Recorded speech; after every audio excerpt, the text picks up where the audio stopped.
not only was Christ the creator, not only was Christ the one who thought of what to create, it says all things has been created through Him.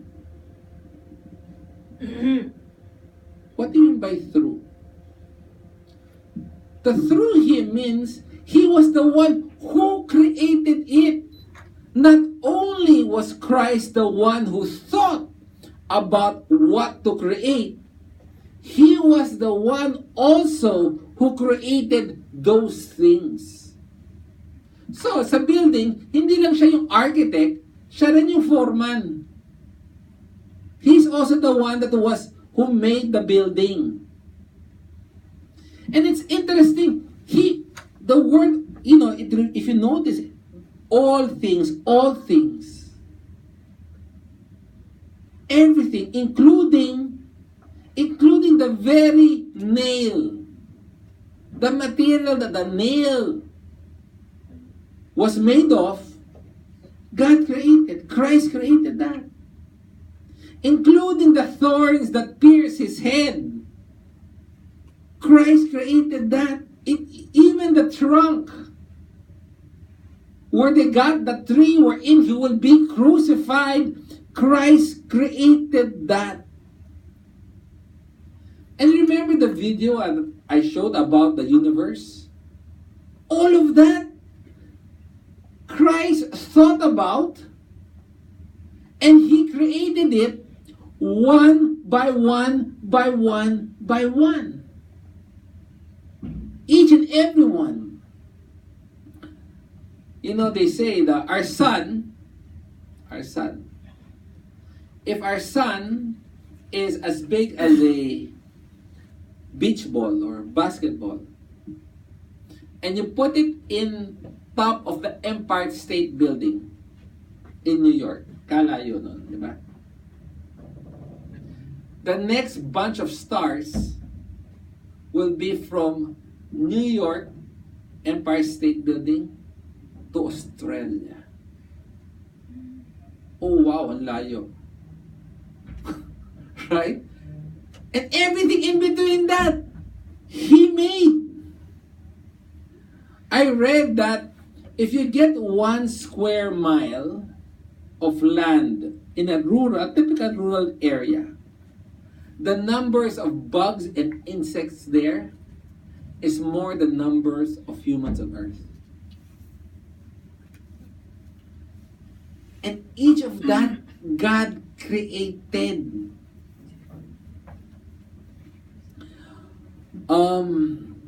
They say one human chromosome contains 20 billion bits of information. He made that. I mean, you heard, right? All our nerves in our body, if you put that in one straight line daw, will turn the earth 3 times. Grabe, napaka-ridiculously nga. But whatever, I'm just saying, all of that minute things, every drop of water, all the molecules. So one chromosome has 20 billion bit of information. If you put that down in a book, it's a 4,000 volume book. Just one chromosome. And Christ thought of that and created that. My wife was telling me, magdo-doktor ka, di ba? Doktor pa? Yeah. I was told by my wife that a mother, when she gives birth, the first milk daw is from her breast is very important, right? If the child, what's that? Colostrum, is the word. If the child lacks anything, whatever, that milk is formulated for that need. Ang galing. Nag-a-adjust. And Christ created that. Unbelievable. So, in Him, all things were created. He thought of it.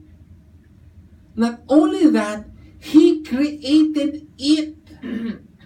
Every single thing. That's and John is proving that Christ is indeed God. He's awesome. He's great. Imagine that great God who created the whole universe. Everything, visible and invisible, decided to become man. Unbelievable. That's mind-blowing to me. Why would I? Why would I want to live in squatter? I wouldn't want to live in a squatter area. But no matter, because heaven is perfect, no matter how nice your place here on earth, it will still feel like squatter. If you live in a perfect world, you'll still feel like living in squatter. So it says in Colossians chapter 1 verse 16, for by him all things were created, both in heavens and earth, visible and invisible, whether thrones or dominions or rulers or authorities, all things has been created through him and what? For him. Not only did God think about it, Christ think about it, not only did he make it, he made it for a purpose. It was for him. Go to Romans 11, please.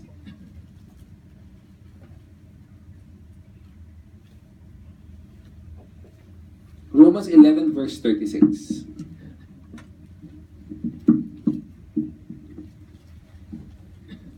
It says, for from him and through him and to him are all things. To him be glory forever. Amen. All of the things, all of the created beings are meant for what? For the glory of God. So, to illustrate this passage, it's like an artist. An artist who wants to paint. He has an idea. I kind of relate it now because I'm doing a minor renovation sa house. So, I feel like I'm an artist. I have an idea. Every morning before I leave at work, I go, I check. I would think. Then, so an artist has an idea. Then the artist, what does he do? He starts sculpting. In him, through him, he starts sculpting to make that sculpture. After that, what happens? The artist would stand back and appreciate the art for him. Yung mga totoong artists, there's some artists, they get offended if you want to have a work commission there. Kasi ang point nila is, hindi. I like to like it. Now, if you don't like it, that's your problem. Don't buy my painting. Don't buy my sculpture. It is for their pleasure. Creation was made for the pleasure of the Creator. That is the purpose of creation. God created all things. Christ created, He thought of it, He built it. Now He wants to look at the art He made. That's why when the art was damaged by sin, He became man to redeem the art.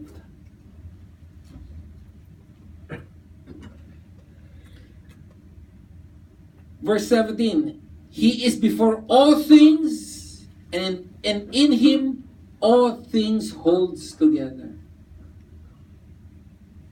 What that says is, not only did God create it for His pleasure, He sustains it. All things holds together because of Christ. Colossians 1:17. The Creator has not left, has not forgotten the creation. He maintains it daily. He provides us the air to breathe in. If one day God says, okay, I'll take out the air, 10 minutes lang. Ubos ang earth. You know, my daughter on the way here had a discussion with my son. And the discussion is, Dad, isn't it if there's no electricity, you'll die? No, not having internet doesn't mean you'll die. So, you know, just recently, your lolas, they had no electricity. And they did not die, right?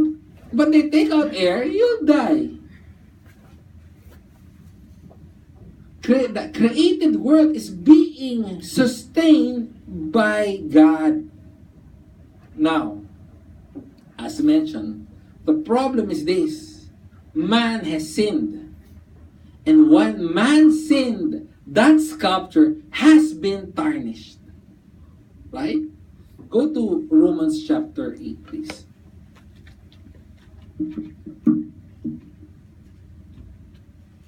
Romans chapter 8, verse 19. So let me tell you something. When God created Adam and Eve, or when he assigned them functions, to be, when God created mankind to be his image bearer, to be like God, and to represent God as the pinnacle of creation. When man sinned and fell from grace, you know what happened? The whole universe fell from grace. Because man was the pinnacle of creation. And that when man fell, all of creation fell. I don't know if you knew that. All of creation fell. And that when one day God redeems man, guess what? That's only the time that all creation will be redeemed again. Look, that's what Romans chapter 8 is saying. Romans chapter 8, verse 19 says, for the anxious longing. The word anxious longing is the universe has their necks outstretched. It's like it's like watching a concert. I remember me and my daughter, we watched her first concert. She thought we were not watching. She thought we were just in the crowd trying to get a glimpse of Selena Gomez. And the girls there, and the young kids, whenever a bus passes by, they started giggling. They thought it's Selena. And all the necks are outstretched, trying to see if that was Selena Gomez. That's the meaning of that word. Tiptoed with neck stretched out. For the anxious longing of creation, all of creation, all the stars, all the moons, all the created being are waiting eagerly for the revealing. The word revealing there has the idea of an artwork that is cloak, that everybody is excited to see. I remember visiting an artist in San Pablo, Carlito, and remember? He had a sculpture, but nakakumot. Sabi niya, oh, I'll show this later to you. Let's look at the other things. Di ako naman, ano nandun? And that is his latest masterpiece. And that's the idea here, the unveiling work.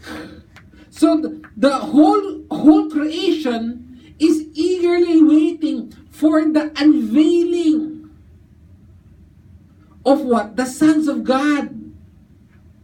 You remember, I don't know if any one of you are an Apple fan. I'm not sure. You're an Apple fan? Samsung. Samsung fan. That's good too. And they're unveiling the S8, I think, at the end of the month. Right? But I remember the first time Steve Jobs was